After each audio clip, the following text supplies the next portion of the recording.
We are live with Voices of Revival.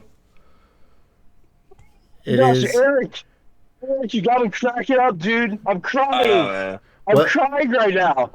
what Oh my gosh, I'm sorry, Brad. I'm sorry. Oh, I totally missed it. What I literally see tears in your eyes. I missed it. Oh What are my you god. laughing at? stop talking. It's not I hope at least one person heard that whole like. Oh man, I thought I was gonna pass out. Uh, because I'm not healthy like I used to be, and I was laughing, and I'm like, this is how people die.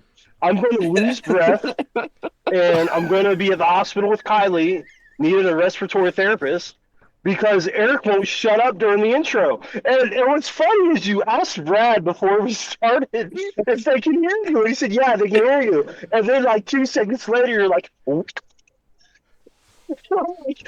"This is a great start." Oh my gosh, that was I so like to funny. really connect with the listener, and I know there's like music and stuff going on. I was cracking up, Eric. You're so funny, dude. Oh my gosh, this is the best. Oh man. Oh, Eric, dude, I have not laughed that hard in a long time. there, Uh, there's joy that's associated with walking with God. amen, brother. Amen. It's got to have Amen. it. You give me joy. I'm sorry I derailed the entire start of this, Brad. No, you I good. apologize. You good. You good. We I are saw live. Kylie. Kylie was laughing though too. Kylie could barely deal with it too. I don't know if it was just because Yeah. I was laughing so hard and he thought he was gonna have to give me CPR or what. But I was dead. Oh, No, I really look forward to Eric talking during intros. It's been a thing I've noticed for weeks, and I love it. It's called the hot mic. Hot mic. One of my favorites is you sang your own rendition of a song during the marriage podcast. And it was the funny. I played it literally for like 4 or 5 people. I'm like, I listen know to that this one. dude. That one had a lot of views. oh, you're one of a kind, man. I love it.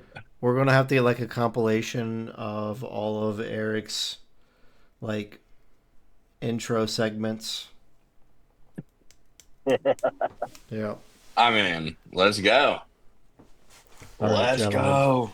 We are live with the 91st episode of Voices of Revival. We are joined tonight by Eric Olson, Kiley Johnson, and David Coffey. It is the second part of a 4-part mini-series with the Exodus Shred. The Exodus Shred is a 4-day challenge to read the entire book of Exodus over the course of 4 days, right? 10 chapters a day. The end of the 4 days, one would have read the entire book in its entirety, right? School of Redundancy School. Every night as we do this, we are taking time to hop on live here and discuss that day's reading materials. Last night we were live with Eric and David. And we covered chapters 1 through 10 last night. Tonight we are looking at chapters 11 through 20. I'll lead by saying this, and then we'll turn it over to David and kind of get his synopsis of it all. I feel like so we've done these mini series before where we've like dived into like specific books, and sometimes it's felt like the transition of the days was a little wonky, you know. It was like that reading material for that day ended in just like a really awkward spot in like the middle of a narrative, right? Like, you know how like when you watch a TV show, right? And you get to the season finale and it's like a proper cliffhanger, you know? Like I feel like these series we've done and like the daily reading materials we've had, they've had awkward cliffhangers. I feel like so far we've gotten very lucky with the first 2 days of the Exodus shred. I feel like the reading material for each of the days so far, it's ended in a pretty good spot, right? Like yesterday's reading material ended with like one final plague left, and like that's where we picked up today.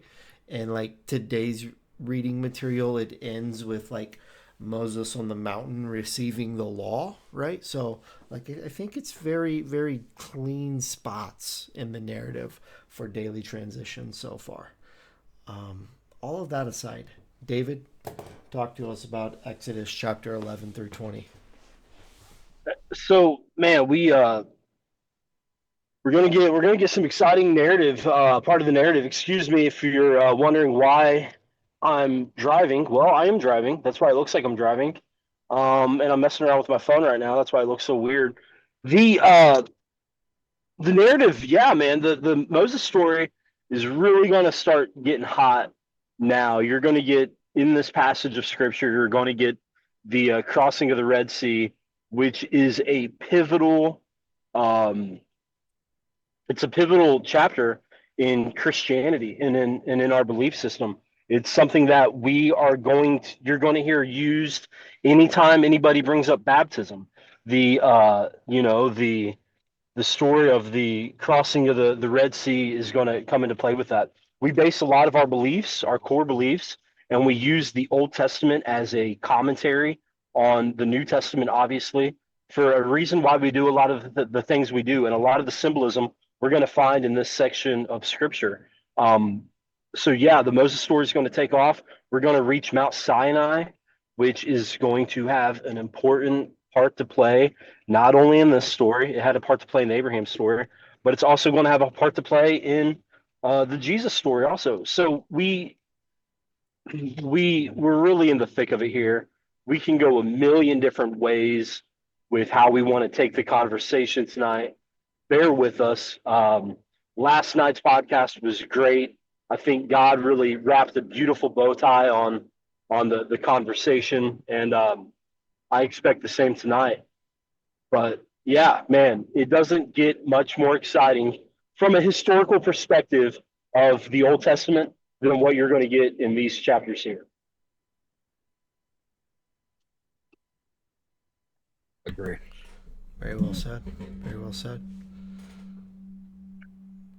Kiley, you weren't with us last night. Yeah. You're here tonight, though.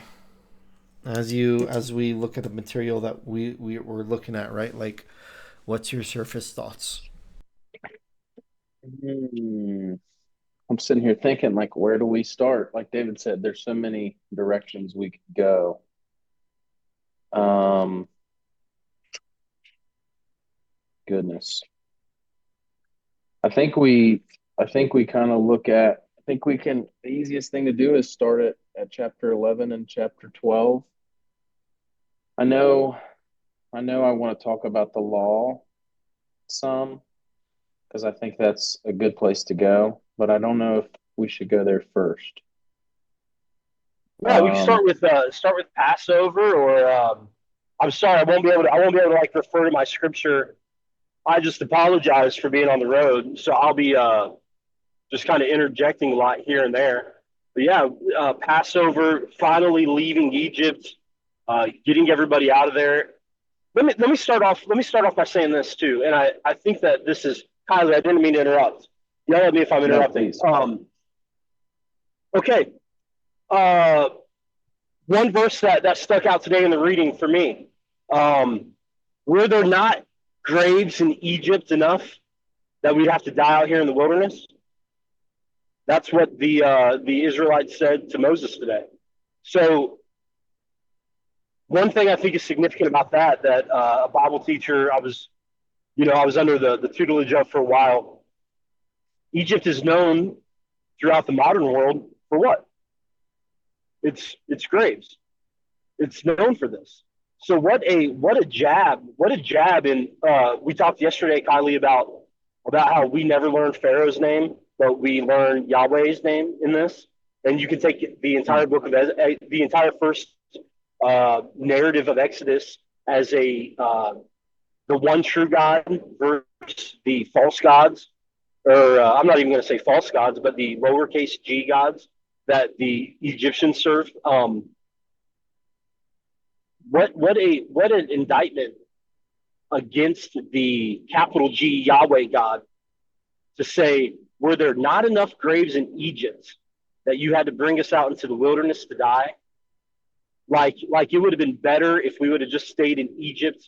They're known for their graves. We could have at least died there and had a beautiful, maybe have a chance at having a beautiful burial ceremony and have a beautiful, uh, a pyramid to honor. But you brought us out here instead to the wilderness to die. So God's trying to enact a promise to Israel that's been generations in the making, and you're going to spit in his face, and you're going to say, "Hey, the life that you promised me in freedom, I'm gonna say I would rather reject that. I don't believe in you for life. I'd rather have a much better burial in Egypt than walk in life and freedom with you." I mean, just for starting the conversation, and it's kind of near the beginning of the narrative. I mean, how crazy is that? That just shows you the heart of the Israelite people at this time. Doesn't seem very grateful. No, not a lot of faith either. Yep. Yeah, my thoughts kind of go to Moses during that time too. I think about like he's kind of in charge of leading them and guiding them, and the amount of like faith that Moses had to have even to do the things that God had commanded him to do. And then now he's brought this large group of people out into the wilderness.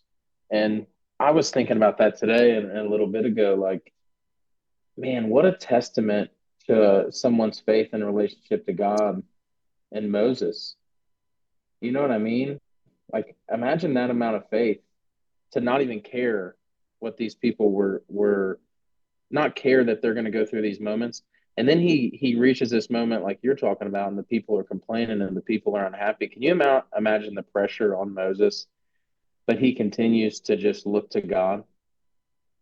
It's like mind boggling to me, especially in comparison to the things that I think we look at in our lives. These things pop up, and I heard Brad talking about the vehicle thing, and not to make that insignificant because, like in our world, that is significant. That's you know that's huge to us. But we look at this time, and I look at Moses and his faith and his perseverance in faith in God, and it's really I'm in all of it. Yeah. The psychology behind it's tough, I would say. I mean, you got to think pressure from him, but think about the Israelites. They've been slaves for so long, they only know one thing. And generally speaking, um, when you're coming out of something that you've been enslaved to for a long time, you are going to fight it. No, honestly, no matter what it is. I mean, you're going to fight because it's not familiar. You're scared. You have no coping skills. You've just been doing two things forever. Like you're hammering against a rock for a decade straight every day in trade of a crappy place to stay and sometimes a hot plate. And now all of a sudden you're walking. So you're like in the same desert heat. You're walking, and I'm not going to blame them. They probably thought maybe I should turn back around. I mean, in reference to what David's saying, you can kind of understand that, but the faith that Moses had to have in order now go back to your point, Kyle, is like he had to have stronger faith in them so that he could, because some turned back, right? Um, he had to stand firm on what got, otherwise the whole thing would collapse. So it's like, I mean, that is a lot of pressure. I don't think he knew where they was ending up, where they were going. They just bring my people out as the story unfolds. But it's like those beginning moments of when and I brought this up yesterday, my animation of like your spiritual walk, especially coming from like an addictions standpoint or a prodigal son return home, like you're leaving slavery to do this new thing that you equally don't like because you're not sure about it and you don't trust it. You think everyone's talking about you and backbiting you, and there's a bullet on, and I might as well go back to drink or something like that. And that's something people toggle with all the time. That's why people come to church, they get sober, and then they go back out because after 3 months they don't know what to do. And And I'm not trying to be pessimistic, but I mean, I'm acknowledging that those first couple moments is tough, I guess, but I'm Yeah, sure you you know see what it that way. this reminds me. This is just some of what I've been studying. Um, in like Luke 14, and there's another version of it in Matthew. I think it's in chapter 10 or 11, but when Jesus tells the crowds that are with him and the disciples, whoever does not bear his own cross and come after me cannot be my disciple. So I was listening to someone talk about this, and I was studying this, and they said, well, Jesus is telling these crowds this, he's telling these disciples this, and he hasn't even been crucified yet. So he's like, as proper students of the word, let's look at this. Let's look at culture at the time.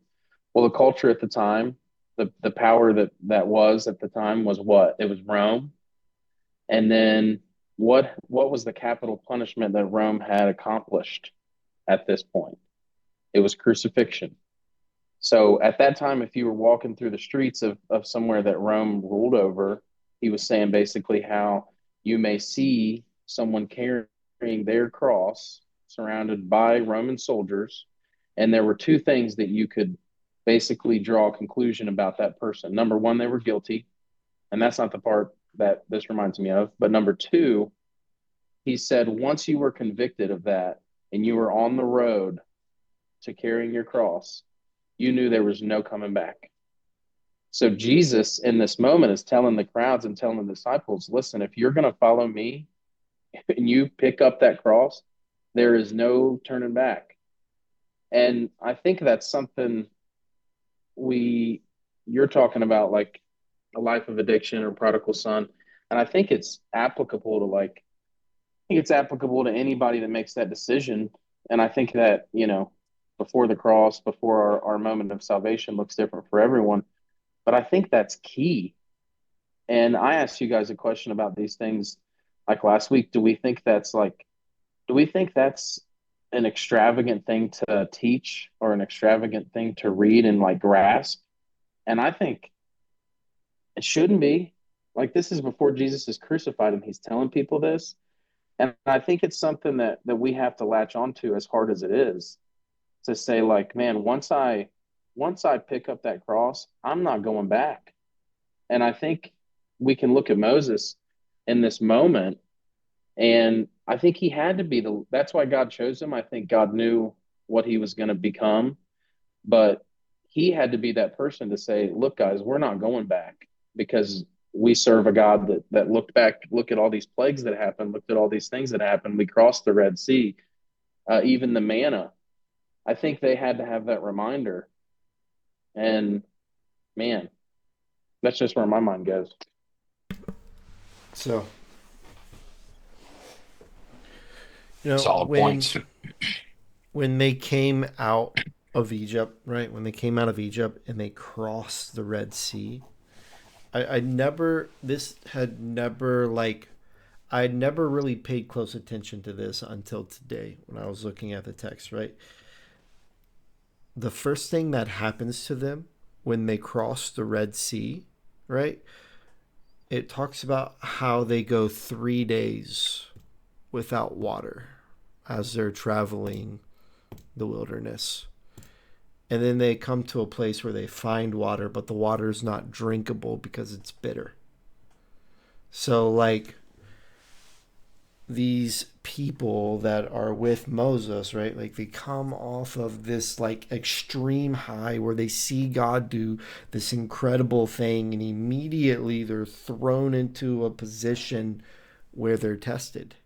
And they quickly, immediately, 3 days into it, they're like, yo, I don't know about this, right? And like, as the chapters we read through today, like, I feel like it was just like, you guys ever like, I will back off on that. I'm not gonna say that. But we read through a lot of today's chapters, and it was like they appear to be very negative, right? These Israelites appear to be very negative. Kiley, you talked about how like Moses kind of sticks out to you in the mix of it all? There were aspects of Moses as well that stuck out to me. Um, Two things in particular really, I think, really struck me about Moses. There's a point in the mix of it all where it talks about how Moses is afraid, or I don't know if it specifically said afraid or if he was just concerned. I forget the exact language it used, but like in the back of his mind, there's this realization that there's a possibility that these Israelites are going to stone him, right? Like, imagine being Moses, like you've done all of this for these people, like you've And they laid still down might kill you. everything, and like you're afraid they're going to stone you.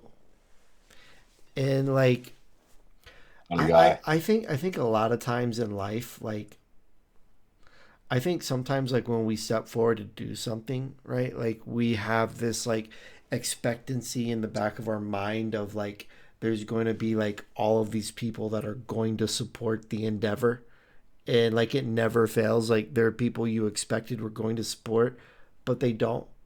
And like it's very easy to look at those people that it's like these people are ready to stone me, and like that can be very discouraging. I would challenge you, like if you're in a spot and like you feel like heat from that, right? Like there are people in your life that you expected were going to support something but they don't.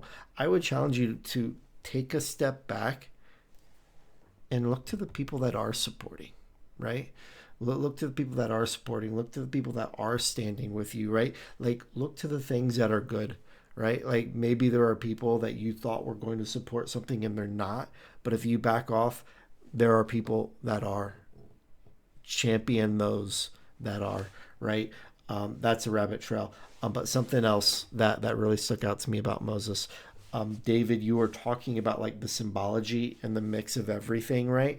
Um, the symbology and the Passover, like if anything points to Christ in Scripture, like it is that, like Christ is the Passover lamb, right? Um, Something that I absolutely love about the chapter where like God, and this is kind of like a thing about Moses, right? Something that I love about Moses in the chapter where like God's like, okay, we're doing this, right? Like we read like the first half of the chapter is basically God just being, it's like saying to Moses, I want it done like this. And like everything is incredibly detailed. And then after God speaks, Moses assembles the people, and we basically read the same material twice, right? Like we read it once where God is giving Moses all of this instruction, and then we read it again where Moses is then taking that instruction and giving it to the people. What's the point I'm making, right? Moses was an echo of everything that God was saying.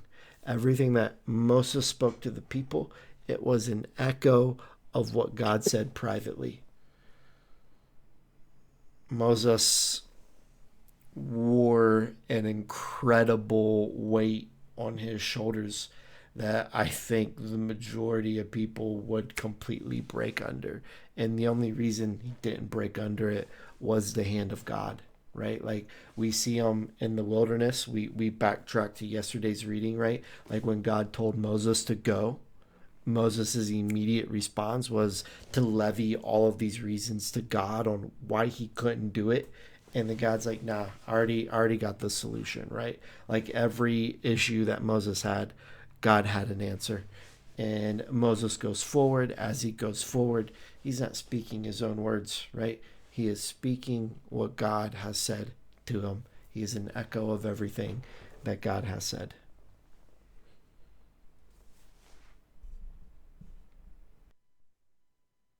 Yeah, I think even one of my favorite passages we read today was chapter 15, Moses' song. Like Oh yeah, that's on a beautiful. less, even on a less serious note, like that first, like verses like 1 through 3. I just read that and I'm like, that's sick.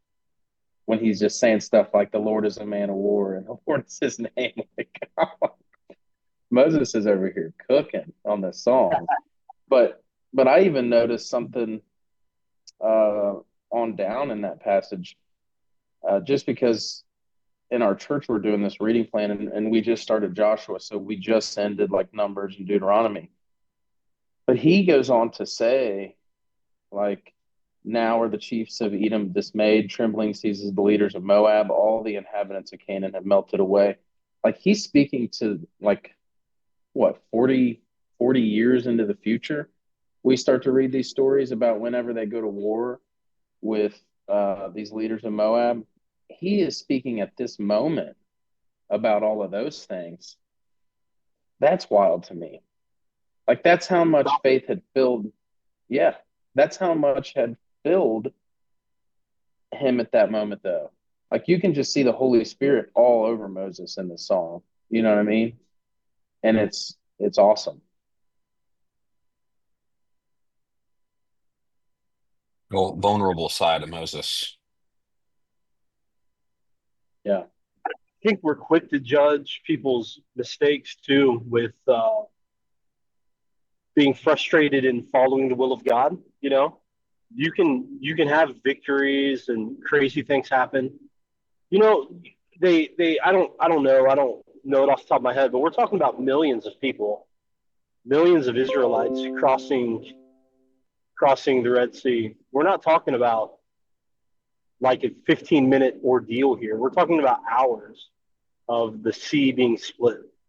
Um, I know they've looked for this place, and they've looked for areas where there were ruts in the water, because archaeologists believe that there's no way you could bring this many million people through the Red Sea and then not leave some type of impact on the ground they were walking on. There's no way.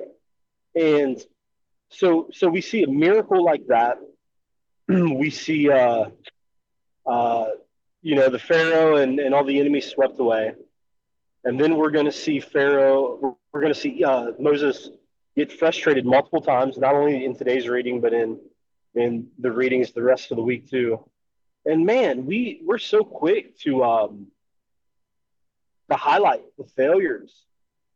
And I don't know. I don't think you call black white just because you understand it. I don't think you call failure a success just because the ends justify the means, I guess. But I think sometimes we can look at these heroes of our faith and we can see, oh yeah, he was doing a great work for God, and he also got frustrated. He also is going to, he's going to be left out of the promised land for what he does at the rock with the water, hitting the rock another time.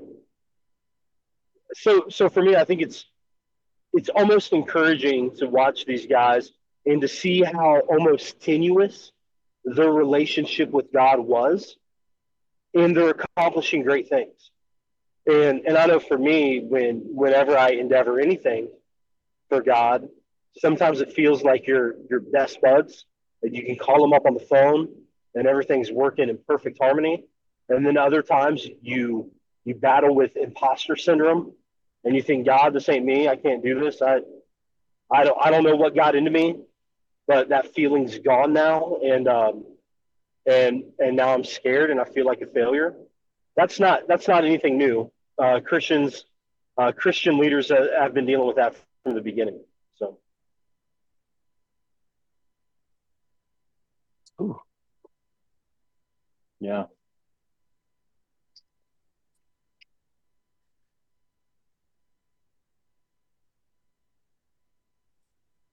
Should we just continue after the parting?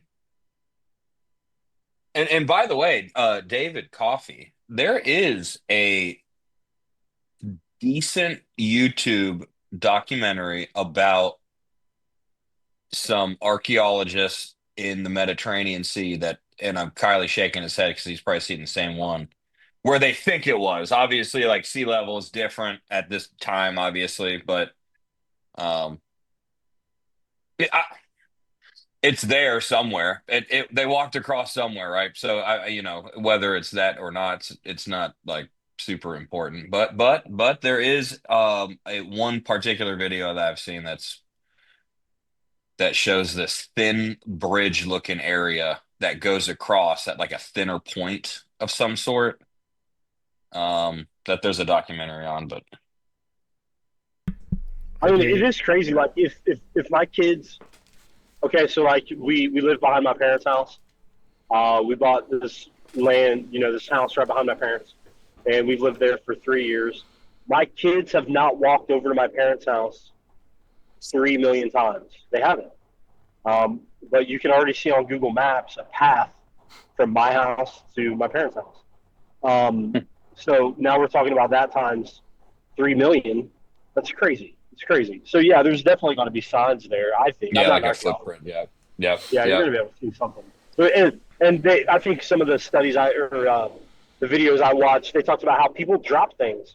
They're going to find things if they excavate that. Anyway, that's a little bit off topic, but yeah, it's all interesting. I did a while we were talking. I did a Google search, and it's looking like the number of Israelites that crossed the Red Sea. Um, a high estimate on the number is about 2 million. Oh man, I I knew it mean, was in the millions. I didn't know how much it was though. We something that stuck out to me, and this is kind of pivots the discussion a little bit.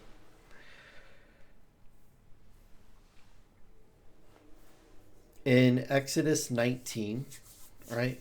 Um, in Exodus 19, in the mix of like all of the complaining that has been taking place, right? Like these Israelites, like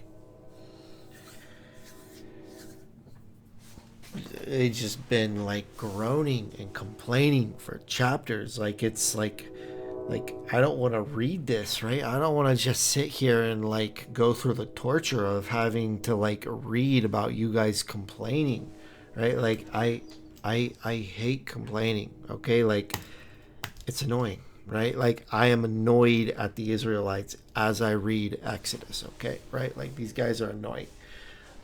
Like how does I wonder like maybe maybe God's more patient than I am, you know? It most definitely is. Far more patient, right? And you'd have to be patient to deal with all of that. And Exodus 19, on the heels of all of this, God says that they are his treasured possession, right? Like these people that are just groaning and complaining, ungrateful, unfaithful, right? Like they are the treasured possession of God. And God says that he has set them apart for himself as a nation. And this goes back to something that David said yesterday, a nation of kings and priests, right? Like God specifically says that Yeah. you are my treasured possession and I've set you apart as a nation of kings and priests. Fast forward Special. to the New Testament, right? First Peter 2:9. But you are a chosen generation, a royal priesthood, a holy nation, a peculiar people, right? Like everything that it says there, right? It echoes about the New Testament church. First Peter 2:9. I probably butchered the quoting of it there on the spot, but you guys get the gist, you know. Um, I sit here and complain about people complaining, right?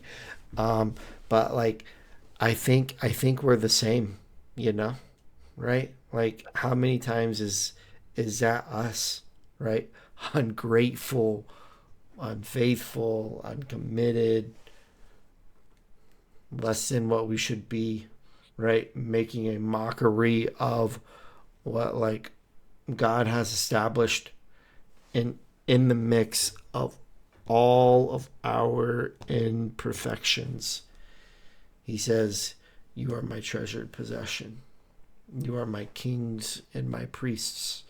And like to eat, like take things a step further, right? Take things a step further. In the mix of like the text that we read today, like we read where like Moses is told by God to like take some of the manna and like put it in a jar and keep it for like future reference as a reminder, right? Like that manna ends up getting put in the Ark of the Covenant, and the Spirit of God rests on the Ark of the Covenant, right? Like we're not there yet, but that's what's going to happen, right? We fast forward to today, and like we don't have a jar with manna in it that's inside of an ark where the presence of God rests. The presence of God has literally made his home inside of us. We are the treasured possession of God, kings and priests set apart wholly for him. Well said. It reminds me of I've used this before, I think, when I have a bunch of kids, and they're all Coffeys. Okay, they're all mine. And maybe Ruckus, maybe I don't know, Ruckus throws food at Zion or something. Okay. He's a Coffey, but he doesn't have there's nothing he can do that can take away that last name. He's a Coffey. I've got this. He's going to be a Coffey no matter what. But I have to work out the things that the behaviors he's exhibit that aren't going to be a fair assessment of what it means to be a Coffey. Hey, we don't do that. We look out for our little brother. We help him out. That's what we do. So I'm calling it I'm not calling it as it is. I'm calling it as I see it will be. So I'm not going to call the Israelites. I mean, you got to hold it both in tension. Are they complainers, and are they whiners, and are they murmurers against God? Yeah. But are they also a nation of priests? Can't both be true? That God has a promise to fulfill, that he plans on fulfilling for them? And they can both be true. Can't Ruckus be a poorly behaved kid? And can't he also be a man of God who's going to do God's will and lead his family for Christ one day? That can both be true. You can hold both of those. You can hold both of those. So the reason I bring that up, Brad, because you said it so perfectly. We see this in the New Testament, and we see it here in the Old Testament. We're getting in. We have the fun books right now: Genesis, Exodus, Leviticus is on the way. Okay, we get a little bit of that here too. A lot of the law. Your Bible reading plan is about to suck for like a month after this. Okay, it gets pretty boring. Because you're going to go over laws and you're going to go over customs. And I remember when God kind of showed me this. You've been living in bondage. I think I forget what the estimate is. Is it 700 years? You've been living in bondage for 700 years, and now you're free. I have to give you all these rules because you don't know what it's like to live in freedom. I have to tell you how to love your neighbor. I can't just tell you love your neighbor. That's what Jesus is going to say. He's going to summarize the law as love the Lord thy God with all your heart, mind, soul, and then love your neighbor as yourself. And he's going to be able to hang the laws on those two words. Why couldn't we do that in the Old Testament? You had to hold these guys' hands and teach them how to live in freedom. Hey, if your bull hits this guy and it hurts him, and the bull's never hurt anybody, okay, you need to compensate him fairly. But if you knew the bull was a bad bull, like we're going to go into some crazy stuff here where Jesus, I mean, I know for me, I'd be shaking my head. Do I really have to explain this to you? Are you guys really that messed up? I think Moses even brings it out. I got to have laws for divorce for you guys because you really can't just keep a commitment. You really don't see the beauty and the privilege of having a wife, and you're going to divorce her. So anyway, let's take that. Let's go to the New Testament. Paul's getting frustrated in his writings. I really have to tell you not to sleep with your stepmom. Are we really here? Church, is that what we're doing now? You're boning your stepmom, and I have to come and I have to yell at you for this stuff. What is going on? What on earth is going on at this church? You're a dumpster fire. And then let's take it out of the New Testament and take it to ourselves. Where am I not living in freedom in? What am I holding on to? Where am I holding on to the law when I should be holding on to freedom? When I should be holding on to the freedom that God gives? What is the bitterness I have? It reminds me of what do they say about people who have been in prison before? They wait for doors to open. They get out of prison, and then it takes them so long to get acclimated in society because they're used to hearing a buzzer, and then the door opens and it lets them walk through. And I wonder, because I don't know if I'd see it right away. Obviously, I don't think I would. I wonder what areas of my life I have bondage, and Jesus is trying to be like, hey, there's freedom here. There's freedom here. I want you to live in freedom. I don't want to have to make all these rules. I don't want to have to put all these safeguards on your life. I just want you to walk in freedom. And anyway, it was telling to me that we're going to spend a whole book, and we're going to spend several chapters in Exodus talking about the law, talking about how to live in freedom. And I think it's something that we still struggle with today as Christians. Dude, Man, it's a good topic. perfect.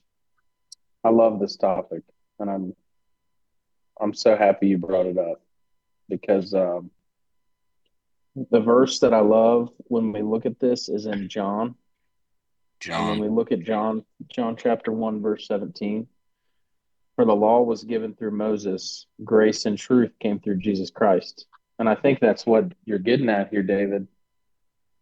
And it's a topic man, I can only speak for myself, but I want to say that like I sleep on this, but I think we sleep on this. And I think we often look at the law in the wrong way. And when we look at the law versus grace, we probably know these things that like the law is like this mirror that showed us that we were gonna like we're talking about the Israelites complaining, we're talking about ourselves falling short.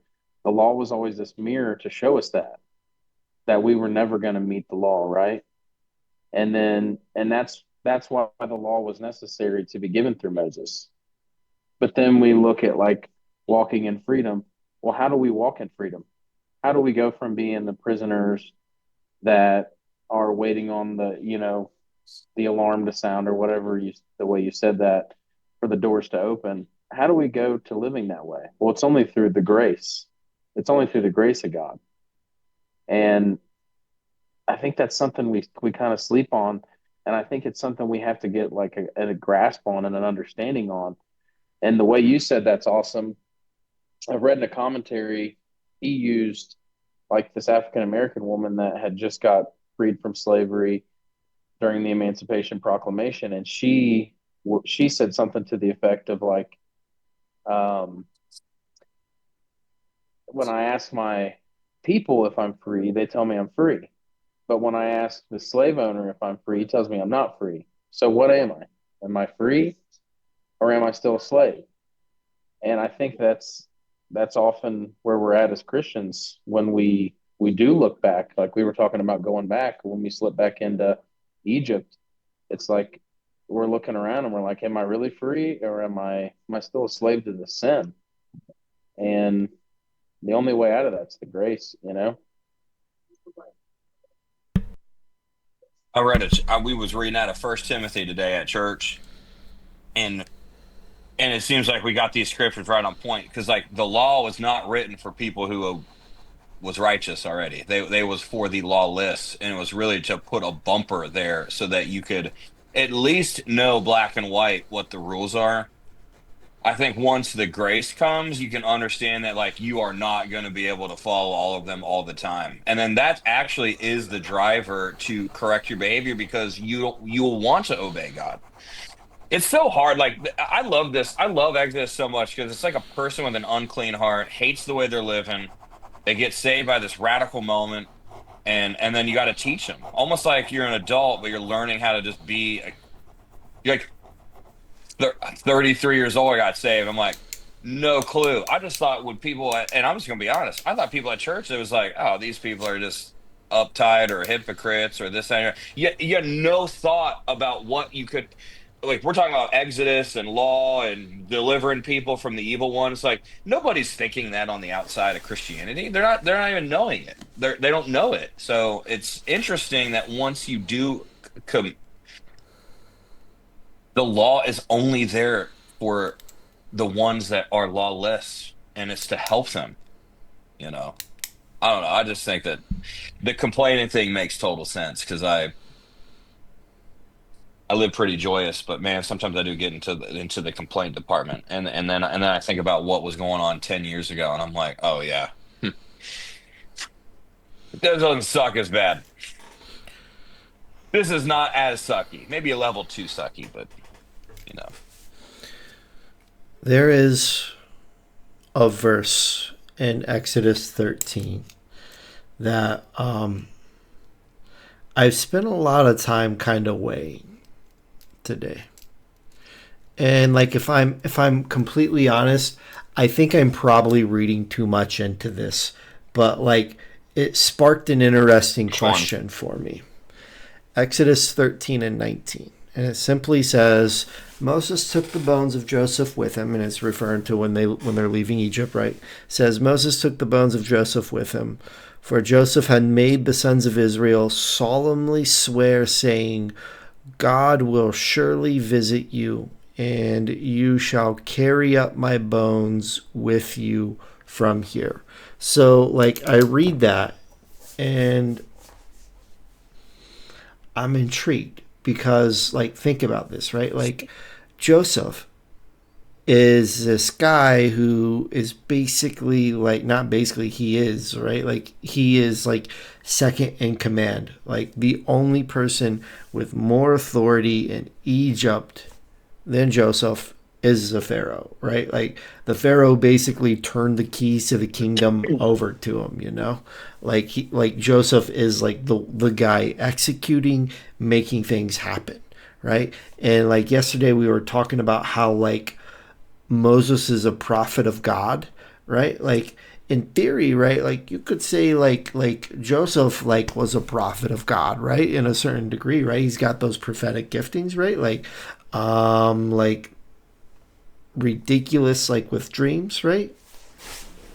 Yeah. I wonder if like Joseph knew what was coming,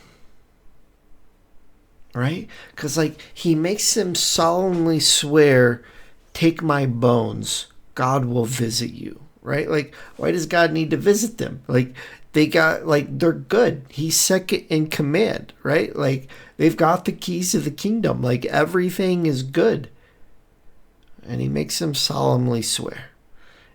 And then like I weigh the question, like did Joseph know what would eventually come? And if he did know and he did nothing, and like that opens up a whole lot of like possibilities, right? Like I don't know. Like I'm definitely overthinking this. But like a thought I have in the mix of it, right? In kind of an applicable stance, right? Um, are there maybe things we see in our own life that like we know, hey, this is off. And like we tolerate things sometimes that maybe we shouldn't.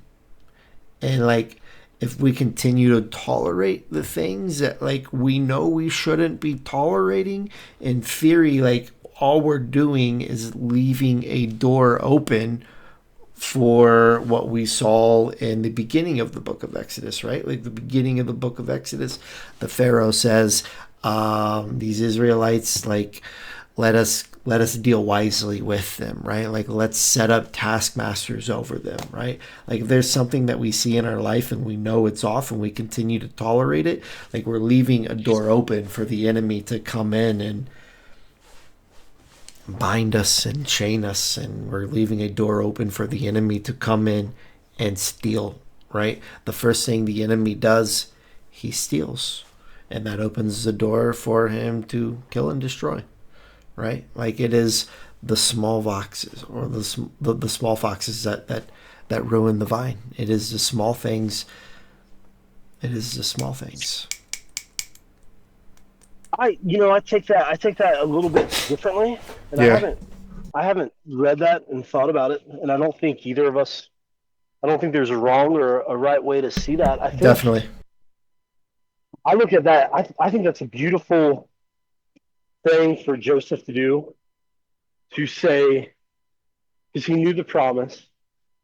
Or I think it's a testimony of great um, parentage. Your parents are going to give you the promise of God, and they're going to tell you that growing up, and they're going to repeat it to you, and you're going to hear the stories of Abraham.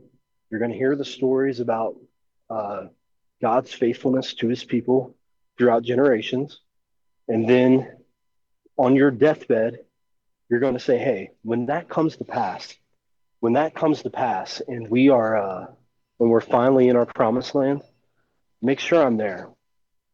So I'm sure that Joseph saw hard times coming because he knew he could look back at his history and see that God's people aren't faithful near as much as they ought to be. Yeah, So I'm sure that he saw that, but I also knew that I'm sure that he also thought, man, God's faithfulness is greater than his people's lack of yeah, faithfulness.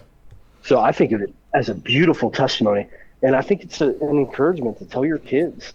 First, and we're going to see that with Moses and the Israelites yeah, throughout this. We're going to see they build memorials to tell the future generations, hey, this is what God did here, this is what God did there. And when you have children, make sure they know about God's faithfulness. And that's how I look at that. I want to have I guess I want to have the long game in mind for things like that. Like, okay, God, this might not have been accomplished in my time, but I have faith that it will be accomplished. Um, and I have so much faith in that. I'm gonna make you solemnly swear that you'll move my bones when you fulfill your word. I think that's beautiful, man. that's I David. I fold on everything I said. Right, like I think you're completely right. Like I did not, in the mix of like weighing everything. Right, like I never took a moment to like pause and think about the Abrahamic promise. Right, the Abrahamic covenant. Right, like Joseph is second in command over all of Egypt. Everything is good. Everything is great. But sometimes good is not God, right? Sometimes God has more. And in the mix of like Joseph being second in command over all of Israel, the promise of God, like the Abrahamic covenant, was far greater than being second in command over Egypt. Like when you know that, oh man, that's good. When you know what God has said He's going to do, right? Settle for nothing less than what God has said He's going to do. That's good, man. That's good. That is the covenant.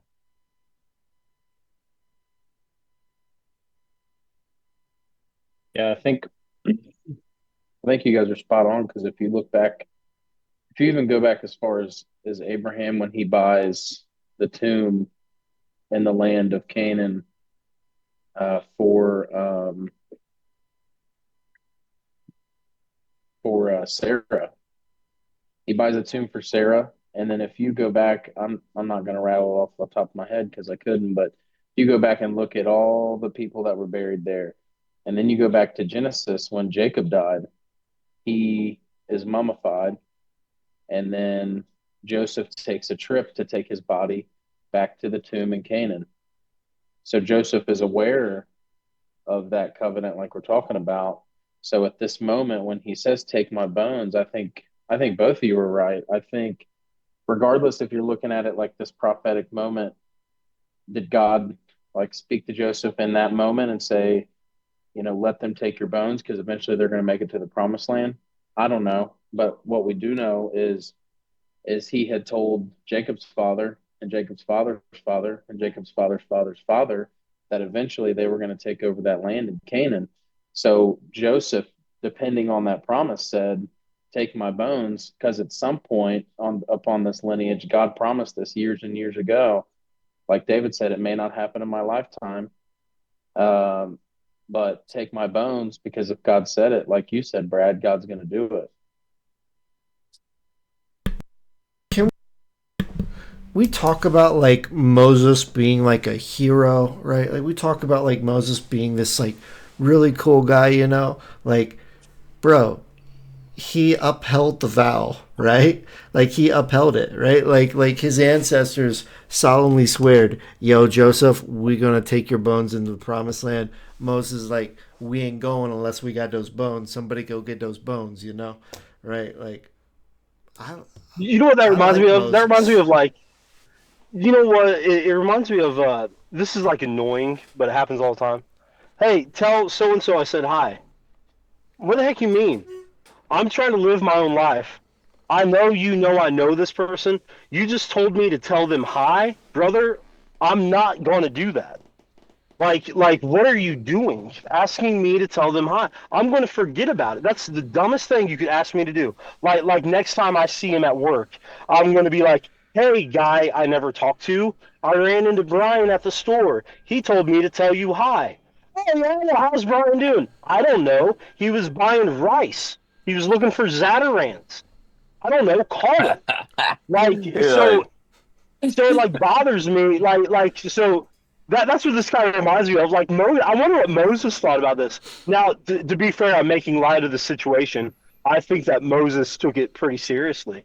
I think that Moses took it as a honoring your father and mother, although it wasn't, probably a biological father, obviously, but a somebody in the heritage, a builder of the faith, a father of the faith. Hey, we're going to take this, and I also think too that by digging up those bones, you're saying, God, next stop, promised land. Oh, he's getting the bones. It's kind of like when I tell my kids they better behave, and then I go and I grab the belt. They're like, oh, he means business here. This isn't some half baked theme of we're going to finally get victory. This isn't we're going to go worship on a hill with just the men and no cattle. He's getting the bones out. That means that he plans on doing what he said he's going to do. That must mean the next stop's the promised land. And so I think it's a really an act of faith by Moses to do that. Bro, I just had a thought, like, you know, when you honor God and you stay true to God, right? Like you are unbent, uncompromised to anything that would be like against God, right? Like God will bless you. God will increase you, right? Despite what like despite the naysayers, despite the complainers, despite the people that like you thought were going to be there but haven't been there, right? Like God will bless you, right? Like Moses in this moment, working with like these people that complain 24/7, right? He's like, we made a vow, we're getting those bones, we're taking those bones with us. What happens when Moses dies, right? Like Moses never got to enter into the promised land, right? But like when he dies, what happens? And like we'll get to it later, but like when Moses dies, Michael the archangel comes to the earth and he gets in a fight with Satan over the bones of Moses, right? Like Moses's bones were not buried in a tomb next to like Abraham, Isaac, Jacob, and Joseph, right? Like the archangel Michael comes and goes to war with Satan over his bones, takes his bones, presumably to heaven. I wonder if Moses' bones are in heaven. Like, what did Michael do with the bones? Like, did he take them to heaven or did he like hide them somewhere? Surely he probably took them to heaven. Maybe. I think it's probably going to be I think discovered in the he next. Indiana Jones movie. Yeah. You just buried in a valley, brother. I think in Moab. I think we'll get there eventually. Gentlemen, we have been at this for like over an hour now. Um, Eric, would you care to close us out tonight? Take a moment, speak your heart, and close us Um, out. I will. You Thank you. know, and just like Kylie said, I can only speak on my. God is so faithful. He will. If you really think about the moments, okay, he had to call Moses. Moses had to obey him. He had basically blow his mind to catch his attention, to send him back to this place to barter with the worst guy on the planet. And we can go on and on about the little details, but it's like God is so faithful. He cares about you so much. He will produce a very decisive, winnable plan to get you out of your trouble that you are in. And along the way, there's going to be little moments, and I'm not calling taking bones with you. It's just a thing we just talked about, like a smaller part of it, which is significant because Moses cared about details and fulfilling God's promise. But then epic moments where God's got to do this major thing in your life, like parting the Red Sea, and these things that are so recognizable, and then the entrapment of your silly mind that you're not appreciative of where God has taken you away from, and really complain about food or something minor compared to the 700 years of slavery that your brother, sister, kid, mom, dad all had to endure. And as you're getting led out there, led into the church or led into your walk with God, it's like there are now rules that you're finding out about, which is we didn't get to Mount Sinai, but I think we brushed on. It's like that's the doorstep of your life. You've had this radical moment.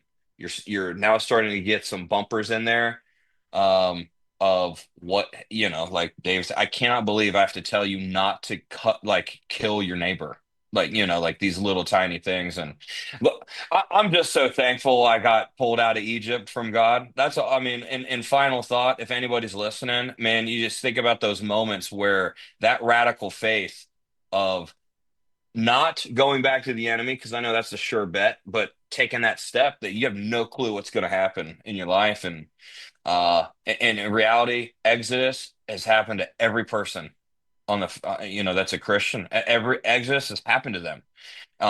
Maybe not the same, but there's parts of this story that hit home so good. And it just shows God's faithfulness, and that he'll use some, grumpy guy named Moses, who probably, to be quite honest, probably wouldn't be that fun to hang out with.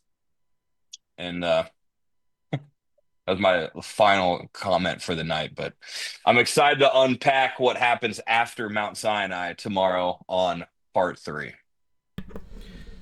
Be fun.